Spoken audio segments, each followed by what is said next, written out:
Hello my friend, welcome back to the channel. My name is Pat Moore and this is More Sporting. And today we're going to talk about how I modified a do-it mold, the Manic Mullet, in order to make this really cool custom bladed jig. I'm going to talk about how I connected the blade to the jig head, how I selected skirts and colors, and ultimately what we're going to do is compare this to the action of the original chatterbait from Z-Man.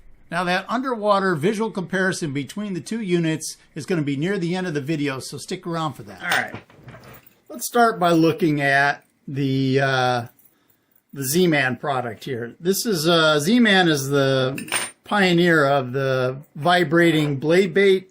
They call it a chatterbait. A couple things to note about the Z-Man product.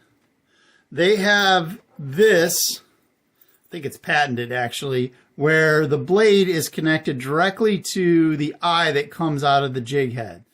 And as the blade moves back and forth, it actually hits the jig head and can impart some action directly to the jig head.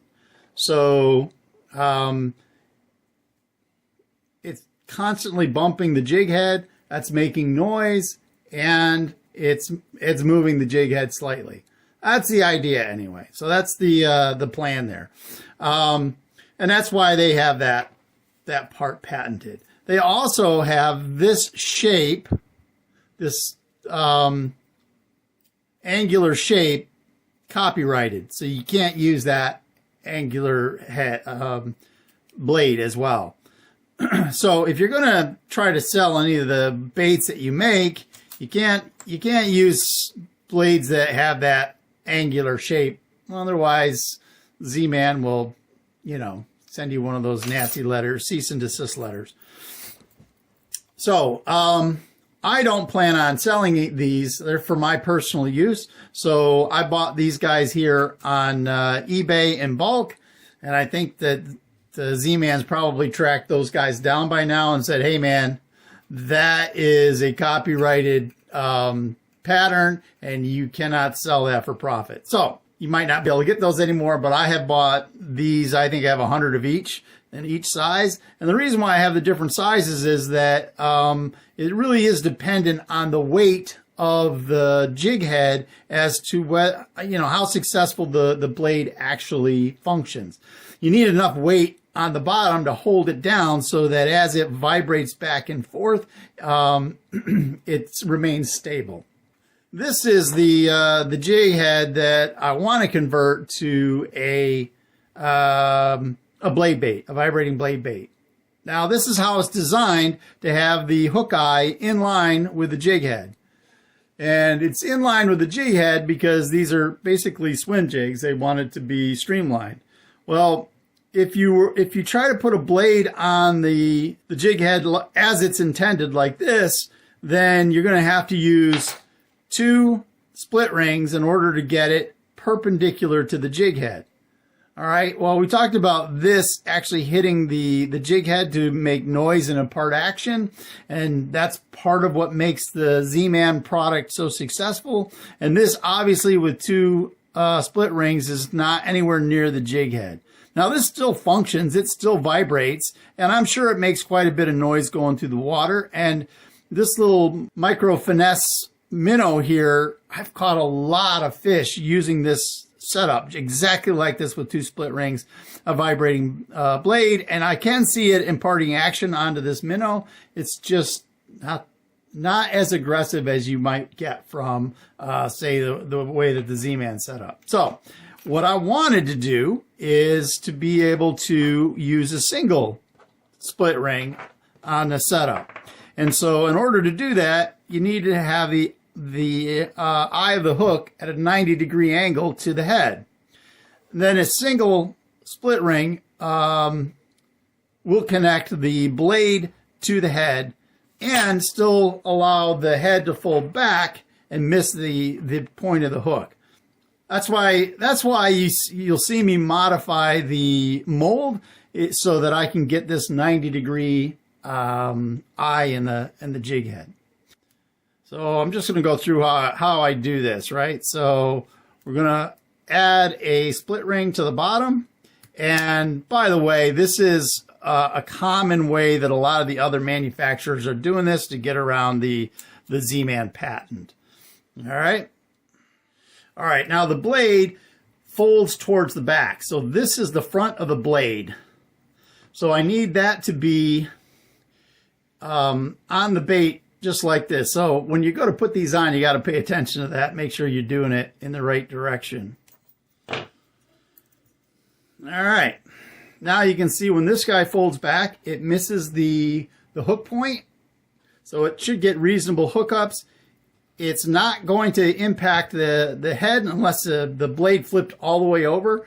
So it's going to be wobbling back and forth, and just the mass of the blade will impart some action to the head. I haven't tried this yet, so I don't know exactly how successful that's going to be, but that's the idea. So that's why we put the 90-degree eye hook in there, and how I'm going to set these up. Let's go ahead and tie some of these up, and the one that I'm going to tie up first is going to be a sunfish pattern. Okay, let's not get ahead of ourselves. First, we need to modify the Manic Mullet jig head mold. That's a mouthful. All right, so this is a do-it mold, and you can see there, that's the MMT-5-A. I got a couple of mods that I want to do to this. One is I want to improve the bait keeper that's on there. I don't like how small they are, and then I'm also going to have to modify the jig head so that you can put that perpendicular hook eye in there and get it to fit properly. So the first thing we're going to do is that bait keeper, and you know, aluminum is a pretty soft metal, so it's pretty easy to mill. And in fact, I'm just going to use an X-Acto knife to carve it out. And you can use a Dremel tool or something to that like as well. But I like to do things as conservatively as I can.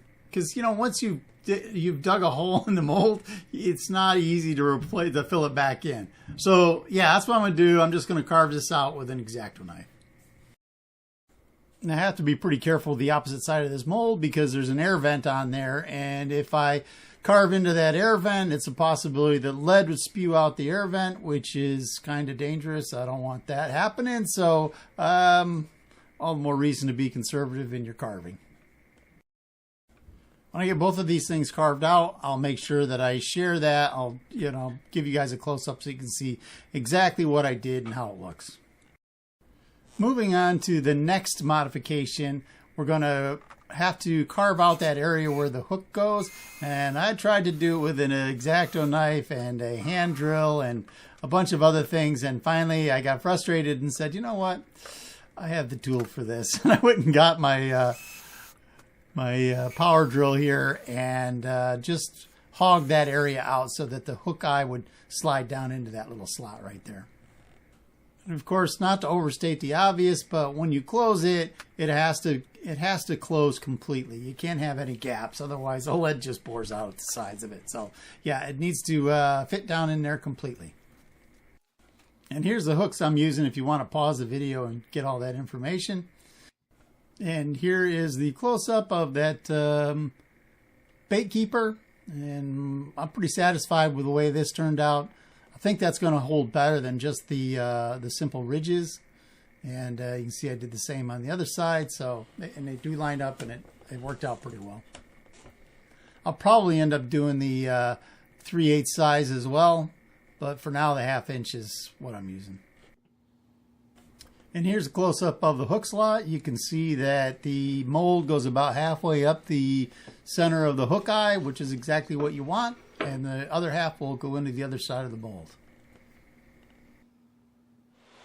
All right, now that we have that mold modified, typically what you do with the first time use of the mold is you want to take a lit candle and just get soot all over that mold. That blackened candle soot will help as a release agent to get the lead out of there. And if you have problems with getting the lead out again in the future, not a bad idea to give it another coat of this candle soot. It just helps. Well, at least that's what they say. And hey, who am I to argue with convention? It's a pretty cold day, so I'm using a hot plate to keep my molds hot. It just helps with pouring. Okay, a couple of quick safety tips and some best practices. You always want to wear protective eyewear. Even a face shield's not a bad idea. Gloves for sure. And don't ever melt lead in an area where it could get water in it. And that's rain or any kind of sprinkles. Water hits hot lead, it's practically explosive, and hot lead goes everywhere. And so, yeah, you don't want to be doing that. All right, and before you pour, you're going to want to pull out all of the impurities. They'll float to the top. Just scrape those off the top, and then you're ready to pour. Obviously, you want to make sure your mold is dry. No water in your mold. Don't forget to put the hooks in. That's a good idea too. Once you got the hooks in, go ahead and close the mold up and make sure that it closes completely. Particularly in a mold that you've modified, you're going to make sure that that thing closes properly. As I picked this mold up and I started getting ready to pour it, I realized that it wasn't closed all the way. So I was right about here. I was like, well, hold on a minute. That don't look right. So I had to fix it and make sure that those hooks were seated properly in there. When you go to pour this, if you're using a pot like this, you do have to be consistent. You want a nice even stream going in. You don't want to drip it in. But then again, you don't want to over pour either. And I came real close to over pouring on that one. The other thing I want to point out is you'll notice that my cauldron holder there has 4 feet on it, and it come with just 3. And a tripod is inherently unstable, and you're putting this dangerous hot metal on it. That seemed really odd to me, so I added another piece to the back there and made it a 4-foot holder. Just a little tip for you there. Now you'll notice that I struggled to get this guy out of here. And you'll probably find the same thing, that as you're working with your lead molds, that you're going to have to figure out, well, what's the right way to do this? And I assure you that by the time I got to the 40th or 50th one, I found a way that I could easily get these to pop right out. It's just that initially I didn't understand what was required, but I did eventually get it. At this point, it's pretty much just rinse and repeat. Once you have the 2 or 3 dozen you want poured, now the cleanup starts. And I found on this mold that if you scored along the edge of the sprue, that it would break off a lot cleaner and require a lot less cleanup after the fact. Then you also had to clean up around the eyelet, and that was a bit of a pain in the neck, but it was necessary. And then once I got all that done, I had to file each head slightly. And this is the part I like doing the least, because it's creating lead dust. And lead dust is toxic to the body. And so you definitely want to clean up after the fact. Wash your hands, wash your clothes. Yeah, don't introduce any lead into your system if you can possibly help it. Once all of our lead cleanup is complete, then we're going to heat the heads up with a heat gun here. Some people use a torch. I find the heat gun is a little less problematic. I've melted heads with a torch before by accident. Can do that with a heat gun as well. But just get the head clean and heated, and dip it in your powder paint.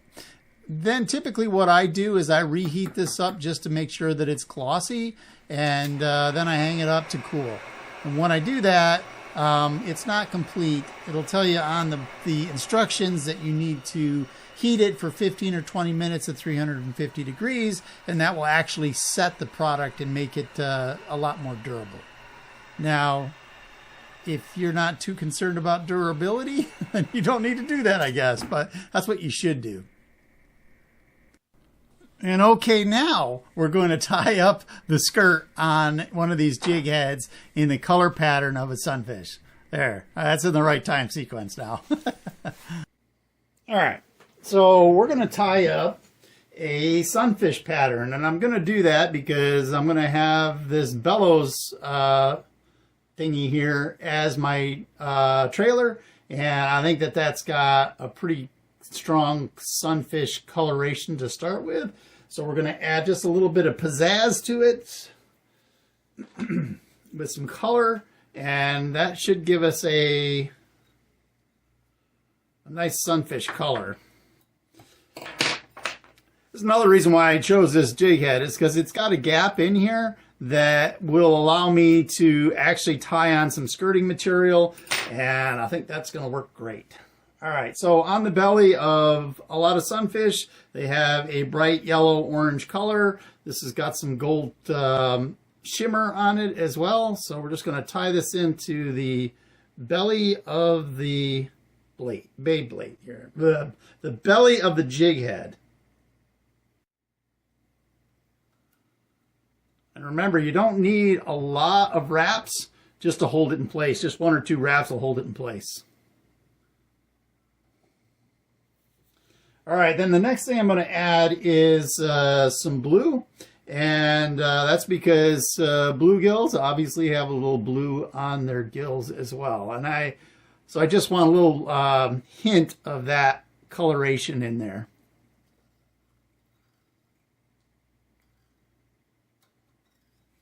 All right, then I'm going to put in a little pumpkin color here, and it's got a blue shimmer to it. I'm not sure if that's coming through, but it does have a blue shimmer to it.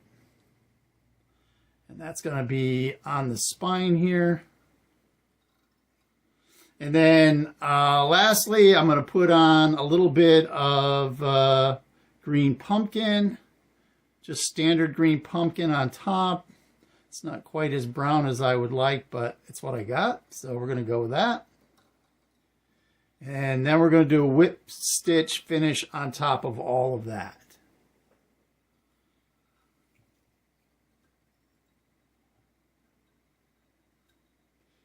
And if you want to see how I make that whip stitch finish on here, you can check out the short that I have here on my channel.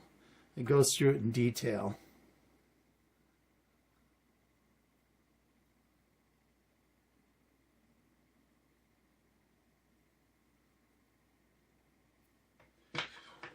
All right, and the next step is to add a little head cement, and I use the Loon water-based head cement mostly because it doesn't dry particularly hard, so there's always a little bit of flex in it, which helps to keep the skirt from breaking off. Adds a little longevity, I think, to the bait. And we'll let that dry, and then we'll put a blade on it.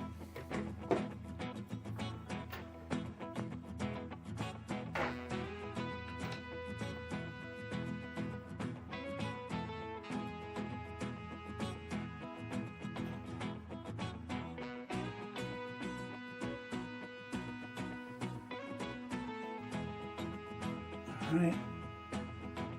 And now you'll be able to see why I added the little extra hook there on the back as a keeper. Now might be the best time for this gratuitous self-promotion crap where I say, hey, could you like and subscribe and do all that stuff? And more importantly, probably the most important thing that you could do for me is to leave me a comment. I would really like to know what you guys think of the split ring connection, particularly after you watch the end here where I'm comparing the Z-Man to the split ring version. And whether you like it, dislike it, or whatever, just give me a comment, please. And that is my bluegill pattern, and I think that's going to knock them dead. What do you guys think? Well, the voiceover guy thinks that looks delicious. I think they're going to eat that up.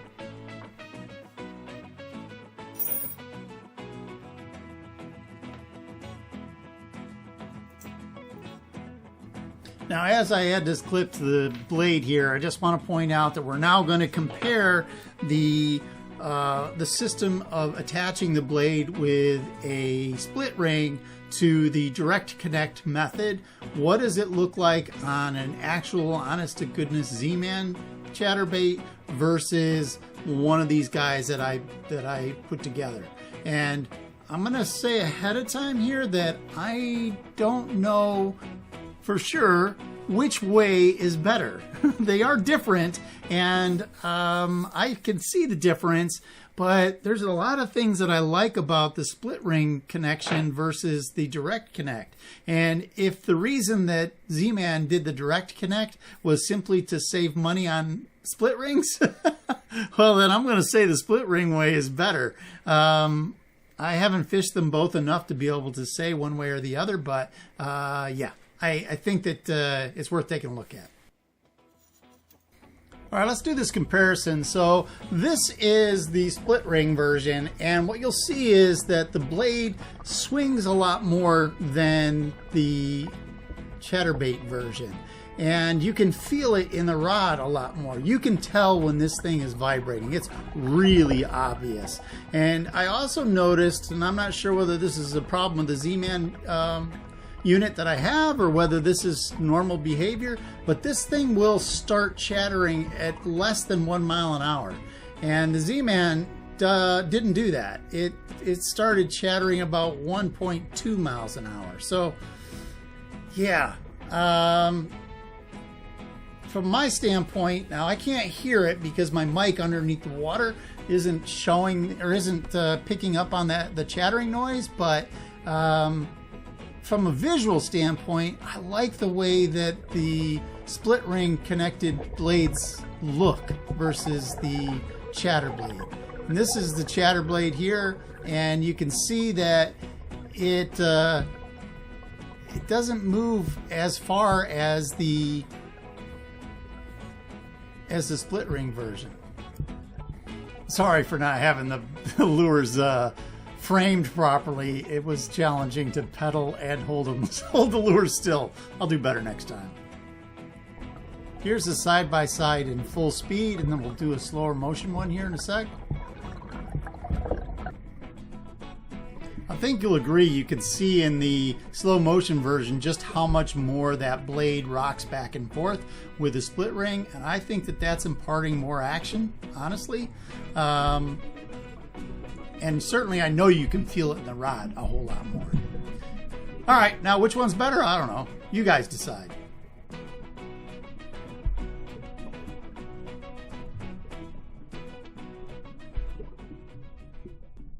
And while you guys ponder that, let me just say, please leave a comment, and that's all I got for you. I appreciate you. Thanks for stopping by and watching the entire video.